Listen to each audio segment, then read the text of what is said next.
Guys, welcome back to Box, the football show powered by Sportology TV. My name's Ouney. This is my co-host, Ali Drew. Let's talk about last week. Last week, we had former Liverpool player on, Danny Murphy, somebody who works for the BBC and TalkSport. He spoke about Messi's messy situation, Donny van de Beek to Manchester United, Chelsea's transfer activities and much more. So make sure you guys give that a watch. There's going to be a link somewhere for you guys. But this week, we have another guest on, somebody who's been playing for top-tier football for a long time. Now is a pundit, works in the media game. Ali, just tell the people who we've got on today. Yeah, we do have a former player for teams including Man United, Watford, Sheffield United and Leeds. He is now a pundit and works for MUTV. We are delighted to be joined by Danny Webber. Danny, how are you doing? Very well, guys. Thank you. Thanks for the intro. No problem. Danny, how's life treating you? This year, 2020, it's been a bit crazy for the world. How's it been for you? Oh, it's been all right. I don't know what everyone's going on about, to be honest. It's been normal. No, it's been difficult, just like managing the logistics of, everything really. The same as everybody else. Everything, everywhere you go, what you do. All of a sudden people don't. We're dodging people in the street. We're dodging people everywhere we go. It's like we're in a weird, different world, but we're working our way through it, and hopefully we'll come out the other end. Are you back sort of doing normal sort of punditry work? Do you feel like your work's picking up again? Obviously, when the games were coming thick and fast, just at the back end of the season, then yes, it was like that. And obviously, there's a little bit of a break now, but I assume it'll start picking up as of sort of 2 weeks when United start the season up again. So yeah, it's okay, but it's all just bitty. So you take it as it comes, but. Yeah, I'm all right. No complaints. How have you sort of made that transition into somebody that's in front of the camera? Football players, they're on the pitch, they kick a football about for a living, but that transition, being in front of a camera, we've spoken to a few people, Danny Murphy being an example from last week, works for TalkSport, does stuff for the BBC's on Match of the Day as well. What about yourself? How's that been for yourself? It's been a different transition for me. I think I probably got to about 29 and I knew my best years were behind me. Like your head was doing it. My head still does it now. I'm 38, but my body doesn't do it exactly the same. Do you know what I mean? So I looked at myself and I thought, I've had 14 operations. Like that's enough of a reality check for you to know that football doesn't go on forever. So I went and did my badges to see whether I'm a UEFA B, my UEFA A, to see whether I wanted to coach. Or at least qualify myself to be able to coach if an opportunity arose that I wanted to take. I then started looking at the media side of it. People at the time were like, well, profile's not big enough. And I was like, yeah, I get it, but I still want to learn it. I still want to understand, I want to understand it from that perspective. Because, as you said, Ouney, there, you've seen it as a footballer, but I've not seen the game from all the other angles. So I remember walking into the press lounge at United on the first day, and I was doing it for like local radio, doing the co-coms. I didn't know what to wear. I didn't know what to do. I was thinking like, what's this pass for? Where does it get me? And just all the little things you never have to think of. And then when you're doing co-coms, that was like a skill that I'd never had to, sort of throw out there. So yeah, I was just learning. I thought just use the next 5-10 years to learn, and then you'll find where you need to be. And then the other side of it was football agency side of it. So I had a lot of people asking me to come and work for them. Do I want to be involved? Immediately I said, no chance, don't want to be an agent. I ended up becoming an agent. So that's probably what I do that alongside the punditry.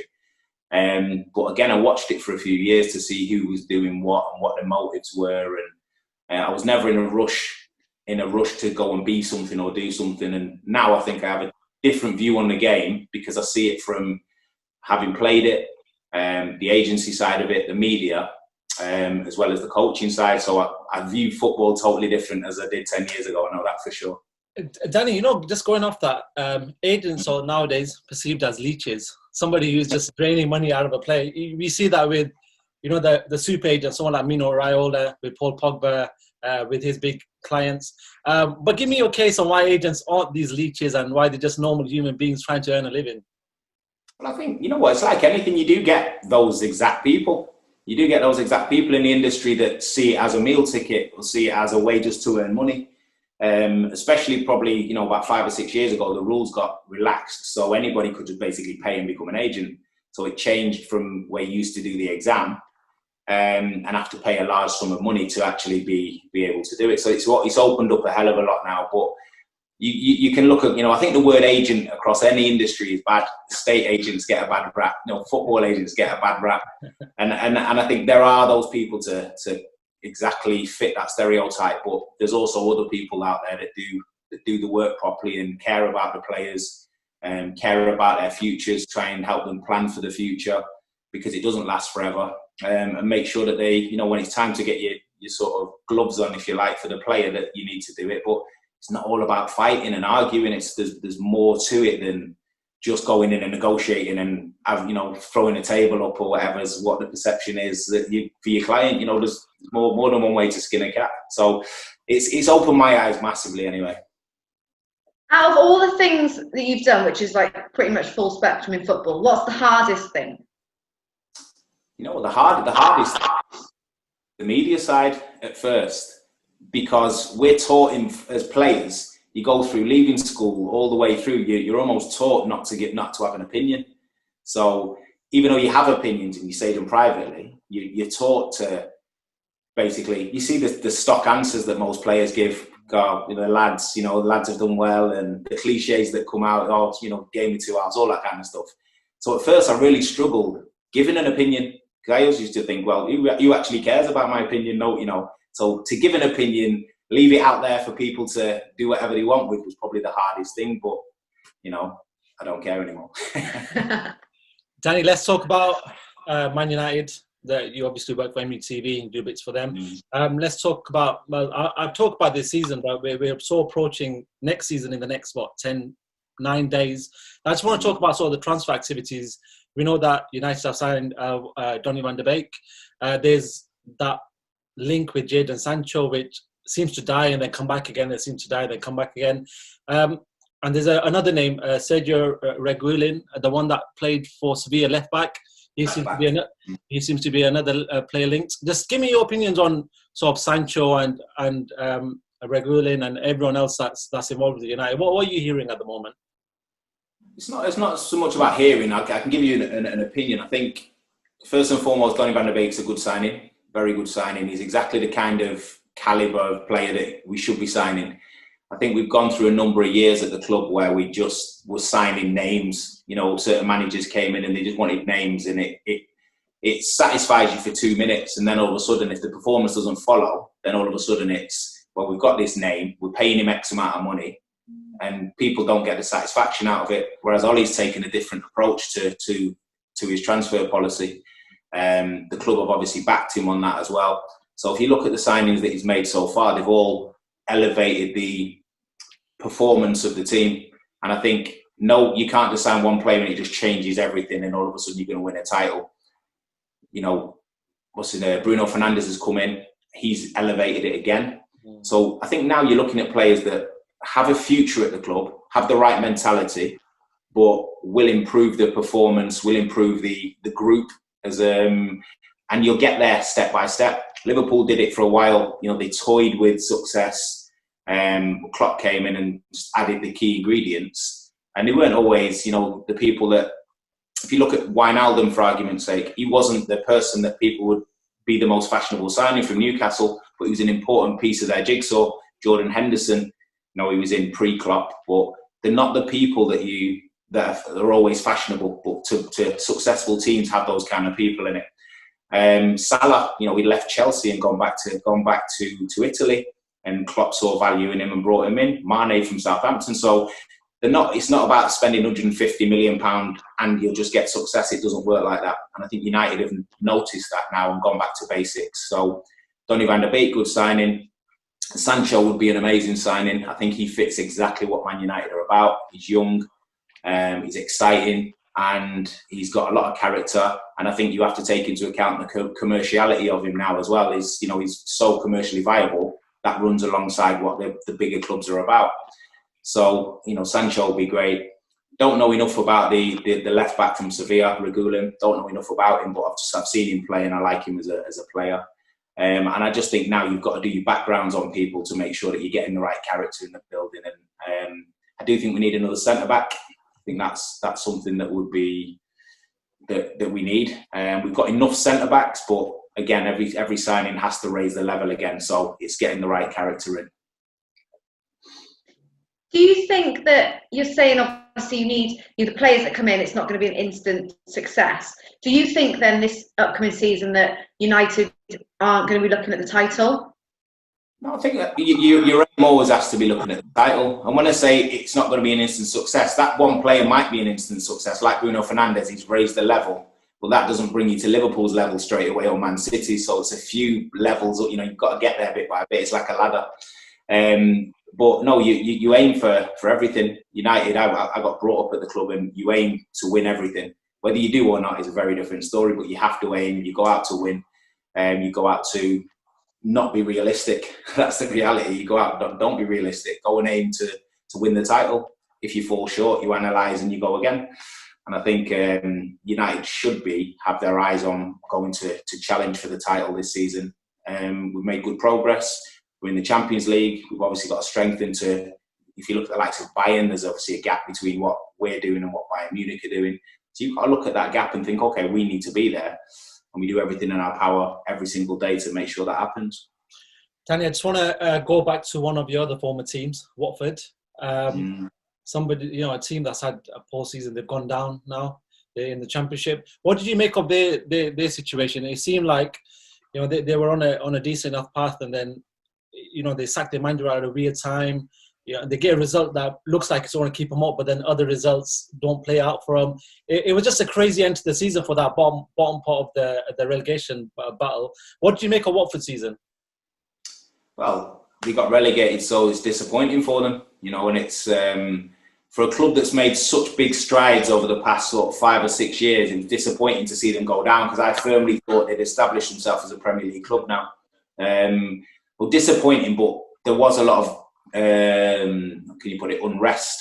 You could see that. You can see it in performances. The players don't turn into bad players overnight, but you can see it at most clubs. If there's a bit of needle in the dressing room, or it's just not right, it comes out on a Saturday, because you're going out to war on a Saturday afternoon with your teammates, and if it's just not right, the other team's going to come and turn you over, and that can be the difference sometimes when you're playing at the top level as to why you get points and why you don't. And I just think it's a good club. They've made huge strides. I just think now it will do them good to just take a step back, to project themselves back into the Premier League and just analyse what was going on, because their model's very different to most. It's a European model where they don't have managers as such. They have head coaches. So we sign them as a board. We sign the players, and you coach them, and you go and make them into what we, make them successful, basically. And that's why the turnover of managers is so frequent. But that sort of model, is that successful? We've seen at clubs that a manager needs to have full control. Sir Alex was a good example. I know we go quite a bit back, but Sir Alex had full control of what was going on at United. He even sorted out the academy when he came into place. Does this model work, this European model of having a head coach and letting the board sign the players? I think it's something can only work if you're in alignment, if you manage it in full alignment with who the board are signing, okay. If you get what I mean. And that's it has to be like that. But it's very difficult if your tenure's only a few months at a time to even become that close to the signings. There's going to be no more Sir Alex's about. Yeah, of course. I just don't think anybody gets that level of time, because Sir Alex for the first couple of years wasn't successful. No. But he was building, and his period of building came to fruition, and he had some key victories, like winning the FA Cup in 1990, that kept him in position to be able to build for the next 20 years, if you like. So I don't see that happening again. But it's just about having a process in place, having owners that trust you, and they back their vision of employing you, really. And it's like a process we're seeing with managers at the moment, where they go and put the best foot forward, they go for the interview, they get the job, and then 6 months later they're gone. It's like, well, what was the whole interview process about? Surely, back somebody. If you're going to put them in the building, back them and let them and share the vision. Or if they don't employ them. But it's, it takes a lot to make the world go round, and everybody's got their own models. But the model they employ is a very sort of Italian model, because in Italy, the sporting directors or technical directors, they run the show. They run the show. They do the signings. They employ the managers, or they highlight who the manager should be, and that manager's then told who to play. So I think there's, with them owning Udinese as well, that's the sort of model that they've adapted, and it worked for them because they got promoted. Watford did in the same fashion, but it's just not very English. Not very English. It's not something we're familiar with. Well, another former team of yours, Sheffield United, a fantastic season, finished top half of the table. First season back in the Premier League. It's sort of unheard of, really, to have the performance they did. Can you just reflect on their season and sort of why you think it went so well for them? I think the first thing that comes to mind is the characters. And Chris Wilder, he doesn't sign players that are fashionable. He signs players that get a job done. He signs characters that are going to fit into what he's about. But what he's about is Sheffield United. He's a massive fan. He understands the culture of the club, and he's blunt. I think sometimes people try and mix things up with too many fancy words and this formation, that formation. He gets the point across, and the people he brings into the building are bold enough to take it and go and put it out there. So it's worked for him for 2 promotions now, and it doesn't seem to be going anywhere anytime soon. So they've got the right man in. You talked about them having the right managers in position. They allow him to manage and do the signings, and they back him because he's earned that right. So yeah, he sets the tone. Billy Sharp's great in the dressing room. He brought the likes of Jagielka back, and I know Jags didn't play a lot, but he's always a big character in the dressing room. So his experience as well will have been a big factor in the cohesive unit and keeping it all together when times get tough. But they work harder than a lot of teams. They really do, and that's the basis to. It's always a good platform to build from. As somebody who's a former Sheffield United and former Man United man, how good was it seeing Dean Henderson, have his seasons at Sheffield United and play the way he's played? Now he's back at United, signed a new contract. He's going to give De Gea that competition for the number 1 spot. How good was it seeing that from your point of view? Well, it was really good, and I think credit to Dean because he didn't sit in an under-23s, or he didn't sit there and just sit at Man United and say, "Oh, I'm at Man United." He's gone out and done the hard yards, and I think most people won't even know that he went to play non-league a few years back to gain that little bit of experience that he needed to be trusted for Sheffield United to eventually take him. And then he's had a promotion with Sheffield United, played in the Premier League with Sheffield United, really embraced the culture of the club. So he'll go down as a Sheffield United legend in a lot of ways because of the journey he's been on with them. And now it's about him taking his next step, and he's obviously got his sights set on being Manchester United's number 1 because he signed a contract and he's serious about his business. So I think he couldn't have had a better club to go to under a better manager at this moment in time to progress him at that point in his career, to make somebody, a manager like Chris Wilder who makes him accountable for his good and bad performances, and then he'll analyse and give you the confidence to go again. And he dug him out last season in front of everybody in a way that made Dean Henderson stand up. He made one mistake and he was like, no, it's not good enough, and he knows it's not good enough. And I think whenever you've got people around you who make you accountable, you've always got an opportunity to succeed, and I think he'll have a very bright future, Dean. Moving on to talking about Leeds. So obviously win the championships, going up, it's great for anyone who supports Leeds. And it's sort of where a lot of people think they belong, in the Premier League. Just reflect back on that season and also what you think the sort of aims they should have this season. Because as a big club, people want them in the Premier League. Do you think that they should be aiming maybe further than just to stay there? Do you think they can do it at Sheffield United? I think it's step by step process.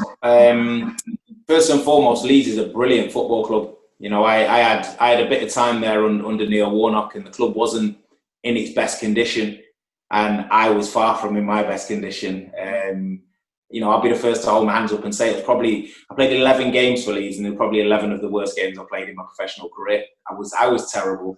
But what I did take away from the club was it was a massive football club. It's got an energy. The fans were brilliant. The support through thick and thin, the real passionate fans. Ellen Road's a great place to play football, and that kind of football club needs to be in the Premier League. Growing up, Leeds, Man United, and Leeds they were a big club, and they are still a massive club. So I'm glad they're back in the Premier League, and they're doing things the right way. They built from the inside out. They've obviously spent very well by bringing Marcelo, high risk, but you've got the reward for bringing Marcelo Bielsa in. The level of detail they have behind the scenes, I know people there, the level of detail they have is second to none. The players that come in, the work rate they put in, the recruitment people, they've got Victor Orta, who's the sporting director. They've got Andrea Iore, who's fantastic at his job. He's a bit of an unsung hero at the football club, I think.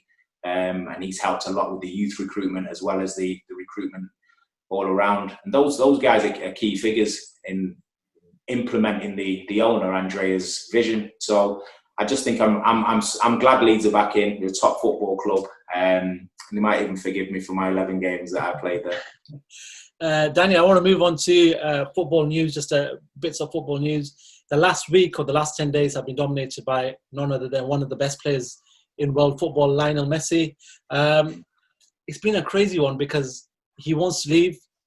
I think he still wants to leave. The last statement that he gave out, it seems like he wanted to leave, but then there's two sides of the game. Either people are saying that Lionel Messi should stay with Barcelona. They're giving him a lot throughout his years. He owes them. And then the other side of the argument is he's done so much for them that they should have let him go on a free, but he's not looked at his contract properly or whatever it might be. What do you make of this whole situation? It's been crazy the last 10 days or last 2 weeks.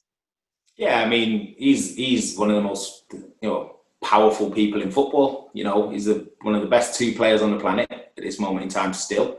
So he's got a lot to say, but contracts are contracts. And if there's been an oversight or an assumption that that a clause would just be honoured in some kind of way, I don't think, as much as Barcelona love him, are going to just sort of allow it to happen. He's their biggest asset. Commercially, they'd be committing suicide if they let him go. They're not winning. They didn't win the title this year. They're not in good condition. They've lost the likes of Xavi and Iniesta over the past few years. You've got Rakitic that's just left. Puyol a few years ago is retired. Busquets isn't doing what he used to do. Jordi Alba's not doing what he did. So you look at the whole squad. You're looking at them as Man United a good few years back. So they need to rebuild. They've got to go back to the philosophy. They brought Koeman in, who knows the football club, but the pressure's very, very high, especially because Real Madrid have gone and won the title now. So I can see why Messi wants to leave, because he's probably looking at it from the inside out, thinking the walls are falling down here. Let me go and enjoy something elsewhere, go to play under Pep at City, whatever it may be. But they're saying absolutely not. Come back here because you're contracted and we need you. And I think if they let him go, it'll be harder to recruit. To have him there, it gives them another year to put the pieces back in place, to make a few signings, because who doesn't want to play with Messi for a season? And I think they've got a massive rebuilding job at Barcelona. They've spent on the likes of Frankie de Jong, they've spent on Dembele, big money over the past few years, and they haven't really set the world alight. Griezmann, another one. So they've started trying to sign big players, which has not been their thing really. That's always been Real Madrid. They've always gone and got the value, if you like. Even with the signings of like your Rakitics and people like that when he was at Sevilla. But they've sort of gone for superstars. It's not kind of worked. And they're having to look at their blueprint again now. They want Messi there without a shadow of a doubt. And I think he's just watching the walls crumble down around him, thinking, get me out. I need a break. He doesn't want his legacy to disappear in that way, I don't think. Of course. Well, before we finish, we ask a lot of the former players this. So I just want to know, obviously you played at a number of different clubs, but who was the greatest player you ever played alongside? Paul Scholes. He's a popular one. Yeah, no, he's a genius. He's a genius. You always know as a striker, if he's playing in behind you, I remember the first time I ever played, and I was a youngster at United, and he wouldn't remember it. He'd just been going through the motions. But I remember stepping on the pitch with him, with David Beckham, Roy Keane, and Ryan Giggs, and I remember thinking, I can run anywhere. I can do whatever I want. They'll find me. The quality is that high, and he's just got that thing that if you step on a pitch with him, we played in a charity game even 2 years ago, and I just enjoyed playing football with him. I'd play on the street till it was dark, just because he's exceptional. So yeah, he's got a love for the game, a humility, a fire in his belly no matter where he's playing, but his vision, his application to the game, and just watching him as a joy. So to share the pitch with him is, you know, something that I hold in high regard. And he's a top guy to boot as well. So yeah, Paul Scholes without a shadow of a doubt. You know what? Saying that, we spoke to Bobby Zamora, Paul Konchesky, Danny Murphy. They've all said Scholes is one that, well, if they've not played with him, they've shared a pitch with, as Paul Scholes. Yeah. Konchesky even said that he knew the ball was coming to him because he'd ping out to Ronaldo, but he just couldn't get it. It was that clinical. Yeah.